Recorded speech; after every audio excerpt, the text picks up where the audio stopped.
Hello friends, welcome back to our YouTube channel. आप देख रहे हैं आपका और हमारा प्यारा सा यूट्यूब चैनल शिक्षा बोर्ड, जिसमें हम करने जा रहे हैं एक्सरसाइज 9.1। चैप्टर का नाम है एप्लीकेशन ऑफ ट्रिग्नोमेट्री, जिसका हम क्वेश्चन नंबर 8 करेंगे। क्वेश्चन आपको दिख रहा होगा ऑन द स्क्रीन। क्या है? A statue 1.6 metre tall stand on the top of a pedestal. एक पेडेस्ट्रियल है, ठीक है, मान लीजिए ये एक पेडेस्ट्रियल है, इसके टॉप पर एक स्टैचू रखा हुआ है, ठीक है। अब ये जो स्टैचू रखा है, इसका जो लेंथ है, एक सेकंड ना, ये एरो नहीं बना, इसका जो लेंथ है ये 1.6 मीटर है, ठीक। आगे क्या कह रहा है? From a point on the ground. अब ज़मीन, ये मैं ज़मीन बना रहा हूँ, यानी ये ग्राउंड है। ग्राउंड को हमेशा हम स्ट्रेट मान के चलते हैं। तो यहाँ पर जो एंगल ऑफ एलिवेशन है वो top of the statue is 60 degree, यानी यहाँ से ज़मीन से अगर मैं स्टैचू का टॉप देखना चाहूँ तो उसके लिए मुझे 60 डिग्री के एंगल से देखना पड़ रहा है, ठीक है। And from the same point, और उसी पॉइंट पे जो एंगल ऑफ एलिवेशन है टॉप ऑफ द पेडेस्ट्रियल, यानी जिस पे वो मूर्ति रखी है उस पे उसका अगर टॉप देखना चाहूँ तो उसके लिए मुझे 45 डिग्री का एंगल बना के देखना पड़ रहा है, ठीक। Find the height of the pedestal. हमें पेडेस्ट्रियल का हाइट बताना है, हमें यहाँ तक का हाइट दिया हुआ है, ठीक है। एक सेकंड, स्ट्रेट क्यों नहीं हो रहा? हमें यहाँ तक का हाइट दिया हुआ है जो कि क्या है? 1.6 मीटर है। हमें बताना है कि ये जो पेडेस्ट्रियल जिस पे ये स्टैचू रखी है इसका हाइट क्या है। अब मैं इसकी नेमिंग कर देता हूँ। ए, यहाँ नाम दे दिया बी, यहाँ दे दिया सी और यहाँ दे दिया डी। हर पॉइंट पे मैंने नेम कर दिया। यहाँ ये एक एक पॉइंट है, ठीक है। तो देखिए, इसके लिए आपको सबसे पहले थोड़ी बेसिक आनी चाहिए। जो भी बच्चा इस चैनल पे पहली बार आया है, प्लीज़ चैनल को सब्सक्राइब करो, अपने दोस्तों के साथ शेयर करो, सो दैट कि उनको भी ऐसी इंफॉर्मेटिव क्लास 10th की वीडियो मिलती रहे। मैं बहुत बेसिक से बताने की कोशिश करता हूँ बच्चों को। अब जैसे ये साइन थीटा है, साइन थीटा क्या होता है? परपेंडिकुलर अपॉन हाइपोटेनियस होता है, ठीक है। और कॉस थीटा क्या होता है? ये होता है बेस अपॉन हाइपोटेनियस। बात करें टेन थीटा की, तो टेन थीटा हमारा होता है परपेंडिकुलर अपॉन बेस। ये तीन चीज़ें अगर आपको नहीं पता है तो ये आपको दिक्कत कर सकती हैं, क्योंकि ये बेसिक ही है, तो आपको आनी चाहिए, ठीक है। अब देखिए, इसके आगे हमें क्या करेंगे। अब मैं ऐसा मानता हूँ कि जो ए बी है वो स्टैचू है, ए डी जो है ये स्टैचू है, ठीक है। और बी सी जो है वो हमारा क्या है? बेस है, क्योंकि वहाँ से हम एंगल को देख रहे हैं, ठीक है। तो यहाँ पर देखिए, अब मैं दो ट्राइंगल मेज़र करूँगा। एक मैं मान लेता हूँ ए बी सी और एक मान लेता हूँ डी बी सी, ठीक है। तो सबसे पहले हम छोटा वाला ट्राइंगल लेते हैं। तो यहाँ क्या होगा? In triangle B C D, हाँ बी सी डी ले लेता हूँ, बी सी डी। यहाँ क्या होगा? अब देखिए, इसके लिए हमें कोई वैल्यू नहीं पता, तो मैं डायरेक्टली करता हूँ बी सी डी में क्या ले लेता हूँ? टेन थीटा ले लेता हूँ। Tan theta is equal to होता है परपेंडिकुलर अपॉन बेस। अब यहाँ परपेंडिकुलर क्या है? डी सी, और बेस क्या है? B C. Tan theta, theta कितना एंगल है? देखो, छोटे वाले ट्राइंगल में थीटा जो है वो 45 डिग्री है, तो मैं लेता हूँ टेन 45 डिग्री, जो कि है D C upon B C के बराबर। टेन 45 की वैल्यू बहुत आसान होती है याद करने में भी और वैसे भी। इसकी वैल्यू होती है 1, तो 1 is equal to D C upon B C आ गया। तो बी सी हमारा बराबर हो गया डी सी के, ठीक है। यहाँ से हम मुझे यही एक रिलेशन मिलना, ठीक।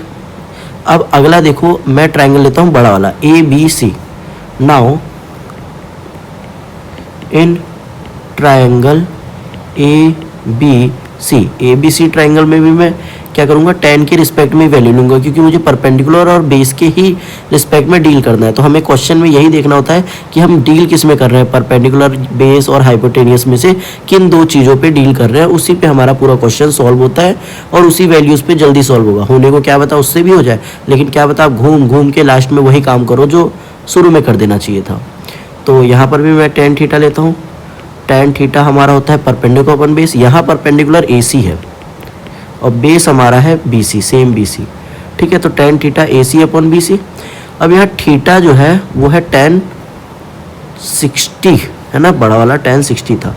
तो टेन 60 की वैल्यू आपको याद होनी चाहिए, A C upon B C. Tan 60 की वैल्यू क्या होती है? √3।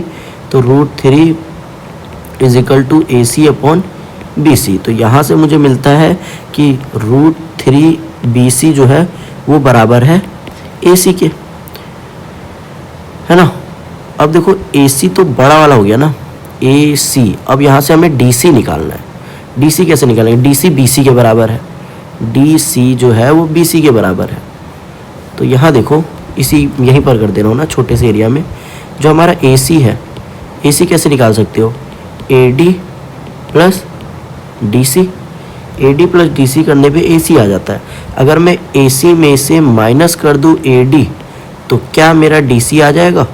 और यही चीज़ तो हमें निकालनी है, DC ही तो निकालनी है, पेडेस्टियल की हाइट। तो यहाँ जो DC है वो BC के बराबर है, DC BC के बराबर है, और BC के रिस्पेक्ट में तो हमें कोई वैल्यू चाहिए ही नहीं था। AC हमारा किसके है?